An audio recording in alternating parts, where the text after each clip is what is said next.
guys, welcome back to another edition of Intuitive Angling. I much appreciated you guys taking some time to watch the video. Still in the hotel room here at Lake Cherokee. Got one more day. Tomorrow's the second day of the tournament, and they'll be back in the familiar setting of the tackle room for the videos starting this weekend. So anyway, today's video, I'm going to give you guys some tips and advice on how to deal with the fact if everybody's catching them and you're not catching them. And I can talk to you that a little bit today because it's sort of pertinent to today. Today at Lake Cherokee, they absolutely ripped them. I mean, I can't remember in a long time as many 14 to 15 pound bags as there was. I think like 50-something place in this tournament is over 15 pounds for 50-something place. That's incredible for any fishery in the country. And I had what I considered a solid limit of fish over 11 pounds, and that just puts me in the middle of the pack. It's like out of 225 boats. So when you're in a situation like that, now it doesn't matter if you're in a tournament or not. It could be just if you're fun fishing or whatever. But when you're in a situation, and I'll relate this to this tournament, where you look and you say, God, how in the world does 50 guys catch a 3-pound average? You know, what am I doing wrong?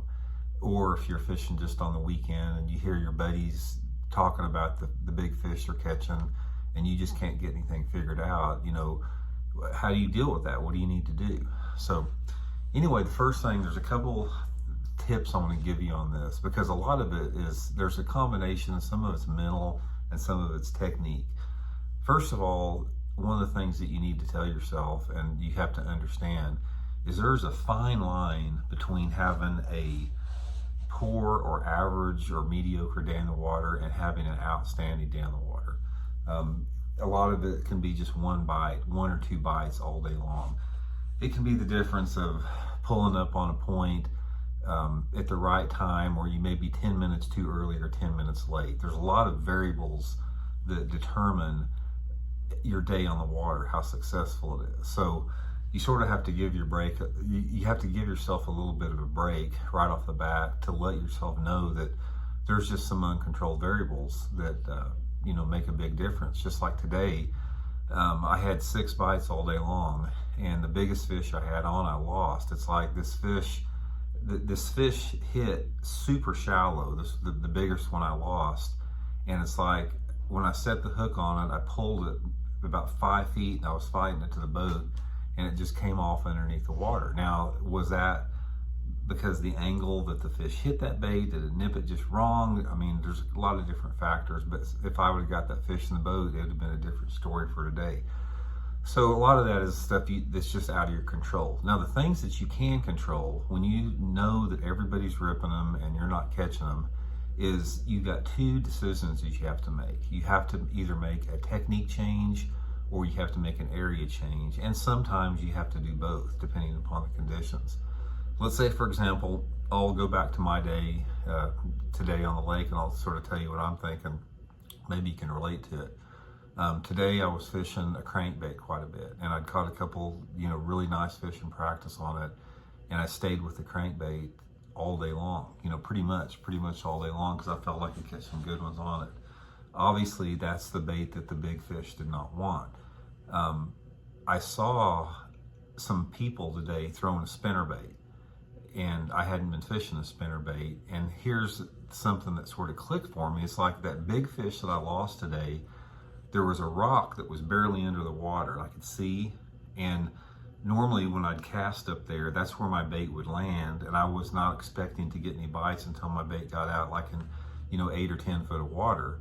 And when I cranked down on that thing, that fish hit it right by that shallow rock. And that fish right there, that should have told me, and everything should have clicked. If the fish are that shallow, they probably would have hit a spinnerbait if the wind, you know, with the wind that we had. So looking back, it makes perfect sense. Probably a lot of guys today caught those bigger fish on a spinnerbait or a chatterbait a lot shallower than what I was fishing.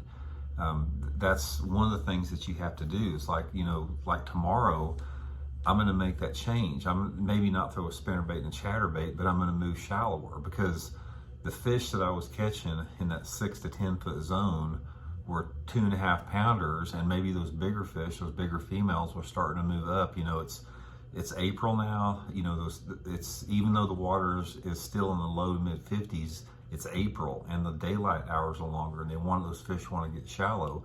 So the thing that you want to do is, if you know you're not catching them, everybody else is, you've got to make that adjustment like that. So for me, it's going to be adjustment more into shallow water tomorrow.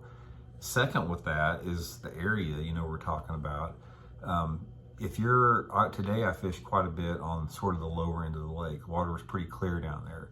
So tomorrow, my plan is to adjust on that, is I'm going to move up the lake in a little bit more off colored water, thinking there's going to be a bigger population of fish shallow. So that's the next thing you need to do is if you're not catching them in the area that you've been fishing, make an area change. The area change can be like, you know, maybe 5 to 20 miles away, but just getting into a different type of bank angle, getting into a different type of water clarity with a different technique, that's what gives you the opportunity to make that comeback and to turn, you know, the bad day that you had today into a good day tomorrow.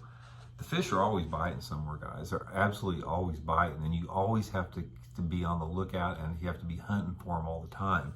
So normally it's one of those two things. It's like it's a change in your bait, it's a change in your area, or it's a change in your bait and your area both. It's a combination of those different things.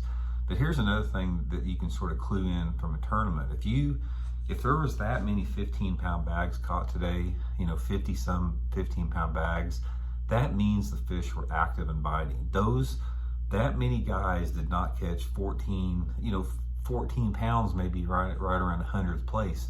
There weren't that many bass caught if those fish were hard to catch. If you had to finesse them out, or if you had to get off the bank, or you had to have some little tweak secret or something like that, they wouldn't have been that many fish caught. That tells me that the bass are shallow, they're active, and they're feeding. And you don't have to finesse them out. You don't have to do little trick stuff. So all that stuff can give you clues. But another thing you can do is when you try something like that, I usually give it a 20-minute rule. Say, for example, you know, you spent all day long one day fishing a jerkbait, and you thought the conditions were right for a jerkbait, and then you didn't catch them, and you saw other guys catch them real good. When you make that change, I don't care if you go to like a slow bait, like a jig or worm, or Carolina rig, or Alabama rig, or whatever, I usually give it the 20-minute rule. If you get into an area that looks good and you try technique out, give it like 20 minutes. If that doesn't work, either change the color of the bait you're using or make a different lure category change. If you've been fishing, you know, moving bait, go to a slow bait. If you've been fishing a moving bait that works in the upper part of the water column, go to something that's dredging the bottom. Constantly change, and you're constantly looking for that first bite. You're looking for that one quality bite that can sort of point you in the right direction. So guys, that's just a few tips. Like I said, it's frustrating. I don't care if you're in a tournament or if you're just fun fishing. When you see or hear everybody catching them and you're not catching them, it undermines your self-confidence. It's depressing a little bit, but don't let it get like that to you, because it's not that difficult. Every time that here's what happens in fishing a lot of times.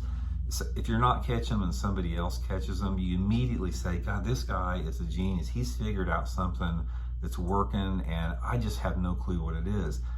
Guys, without exception, every time that you hear how somebody else caught them, it's always simple. You always say, God, I can't believe, I was thinking about that, or I can't believe I didn't try that, or that's just so obvious. It's never anything that's complicated. It's always something simple. So don't overthink it. Don't overanalyze it too much. Just stay on the move, keep making changes, keep adjusting, and eventually you're going to run into them. So anyway, that's my tip for that. I'll go out tomorrow and see if I can prove it to myself in my own situation here and make it come back. But again, guys, thanks for tuning in. Much appreciated. And also, please hit that subscribe button. We're almost to 60,000 subscribers. When we hit that, which should be in probably within the next 3 or 4 days, we got a big giveaway of Seaguar fishing line, Bridgeford beef jerky, solar bat sunglasses. All you have to do is be subscribed to have a chance to win that. So thanks a lot, guys. We'll see you later.